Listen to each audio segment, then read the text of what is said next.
எல்லாருக்கும் காலை வணக்கங்க. இப்போ நம்ம சிறுநீற்று பச்சிலை, அதாவது சப்ஜா செடியை தான் நம்ம பார்க்க போகிறோம். இது எங்கள் வீட்டு வாசல்லே தான் இருக்குது.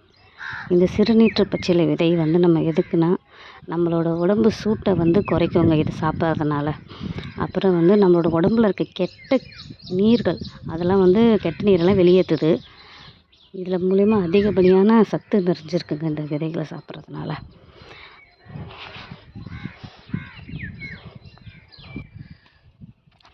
இதில் நமக்கு கால்சியம் சத்து, அப்புறம் மெக்னீஷியம் சத்து, அப்புறம் ஃபைபர் அதிகமாக இருக்குது.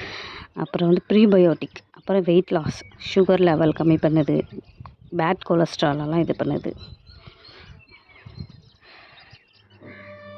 இதய பிரச்சனைக்கும் நல்லதுங்க. அப்புறம் இதில் ஒமேகா 3 இருக்கிறதுனால நம்மளோட இதய பிரச்சனைக்கும் நல்லது. இதை நம்ம சரும பிரச்சனைக்கும் நம்ம இதை யூஸ் பண்ணலாங்க.